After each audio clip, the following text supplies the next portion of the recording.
Guys, nandito tayo sa ating presyon. Itong natamaan namin guys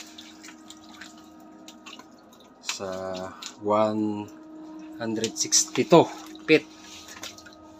Ito guys, uling guys, oh.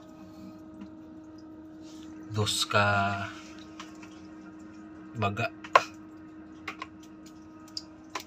tamaan namin guys, malaki. Dito galing, meron pa guys, oh. Dirigikan sa dito hanggang dito guys, at dito yan hanggang dito guys. Sobrang laki. Anong nilagay dito guys? Bakit may uling sa 162 feet? Guys, maraming sako kasi aming i-wings. Ito guys, nagtitisdik kami.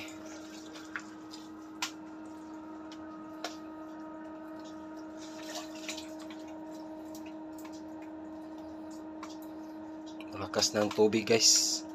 Basta ang ikot sa Japan, malakas na.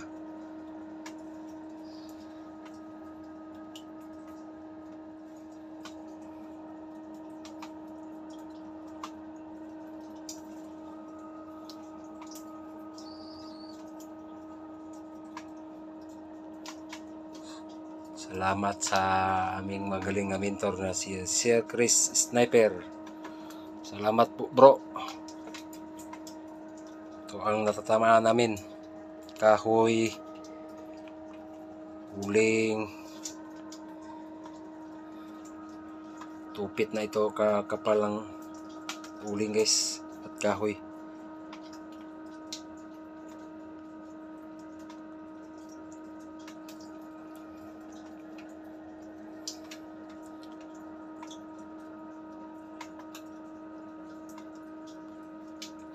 Tubig guys, malakas na kasi nagsigi nag-ulan at natamaan namin ang water trap. Balde lang namin guys, di baril, tab nga malaki, di baril nga kuan guys ha.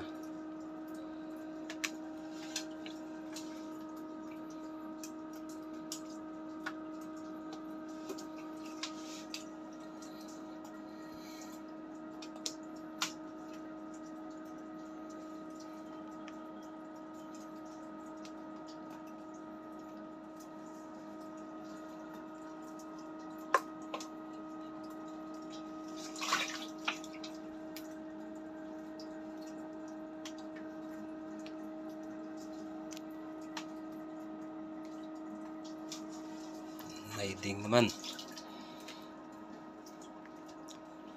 Malaki ng detection guys. Abot na sa siding. Dito lang guys. Detection sa hindi pa natamaan naming uling at kahoy. Ngaliring.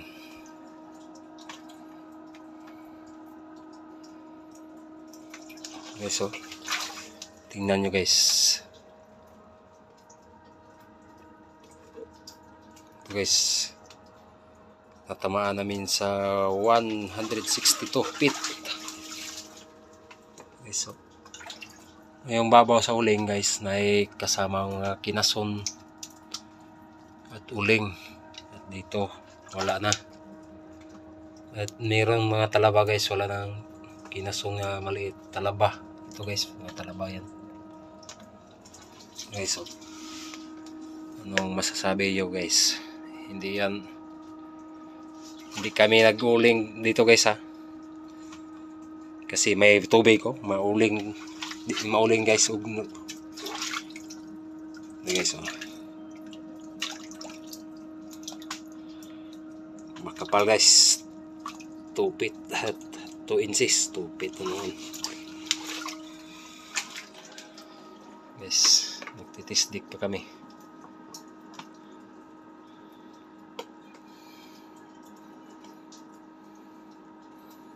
lukop na guys. Hindi na alam namin saan ang kanto kasi mayroong mga sinakong lupa. Ha?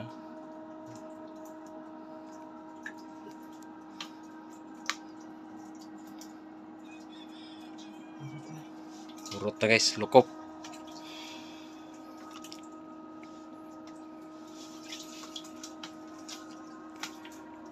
Ngayon pa lang kami, dalawa pa kaming araw nakaakyat ng lupa kasi nag-repair kami ng timber, tapos nagtitimber kami kasi kay lost trap. Ito guys, oh. Lost trap, bangag yan guys. Ito aming blower. Yan, messenger namin. Hagdanan. Kaya ang ibabaw, yan guys. Yung ibabaw, hindi na maklaro guys. Taas na. Guys, oh. Madaming uling.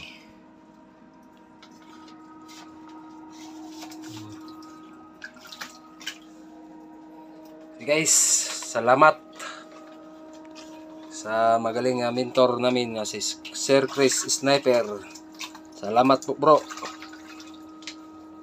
Guys, susukatin po natin guys kung ano na po yung distance nakuha natin tong malalapad na tabla, no, na yung kapal niya ay 2x12, no? 2x12. Dos yung kapal, 12 yung lapad. Pero yung haba hindi na natin makuha guys kasi putol-putol eh. So ulit po tayo guys, marami pa pong nire-retrieve nito ngayon doon. Ito marami na eh, tinatapon na natin yung iba guys, no? Ito na lang yung mga relevant nating makukuha guys. Say mga buddies, yan guys, susukatin natin guys. Yo! Ikuan sa ning kuan sukod kay dito sa uling taman.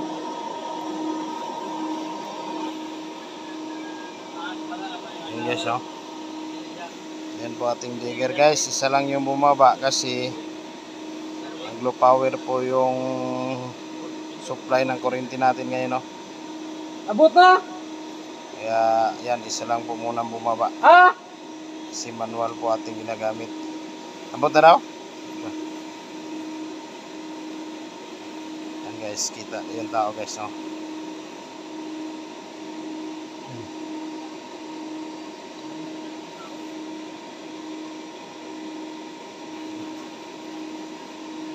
Sobra?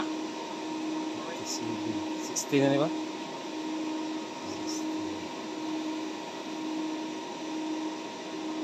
Wala!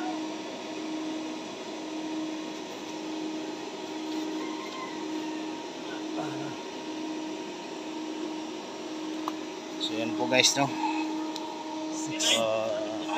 Ano natin guys? Ayan guys, yung pit niya. Dito 49 meters po siya guys, no? 49 meters. So 162 guys feet mahigit tinamaan to, no? 0.5 lang po yung ano niya. So ito guys, talagang kahoy siya kasi ito yung balat niya, oh. Ayan, kulay orange, tapos ito yung pinaka hardwood niya. So ganyan po siya kalalaki guys, no? Tapos ayan guys, kita naman po yung grano ng ano, wood, no? Kung hindi siya wood, talagang kahoy po siya guys, no?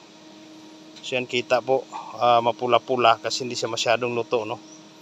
Ayan guys. So ito po yung kuha natin sa 162.5 feet po guys. Ito yung inabot natin, mga tabla na inuling. Ayan yung mga balat niya guys, oh, nasunog na. Tapos ito yung hindi sunog. Ayan guys, malaki po guys. Yung kulay ng balat ng kahoy niya guys. Tapos ayan siya guys, oh, pinaka hardwood niya. Ayan, oh. So sa amin to guys, ginagawa tong kasko sa kasko sa pambot, no? O bangka.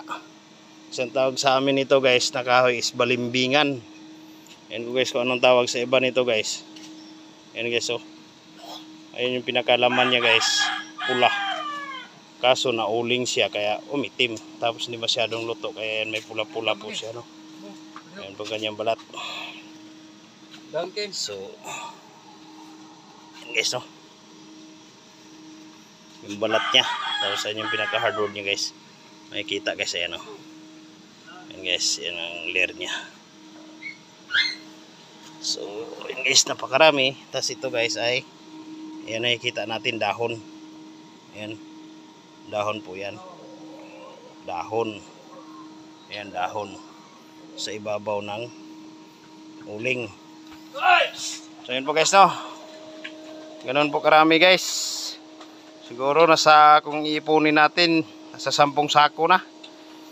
Ilagay natin sa sako. So, ito lang po yung mga nilinis natin guys. Makita po natin guys, no? Guys, maraming salamat po guys. Lalo na po kay Lord. Sa ating magaling na mentor na si Sir Chris Sniper. Sa kanyang team, Sir Black Phantom at Team Commando. Thank you po guys. Bansay mga baris! Bansay! Yes, thank you.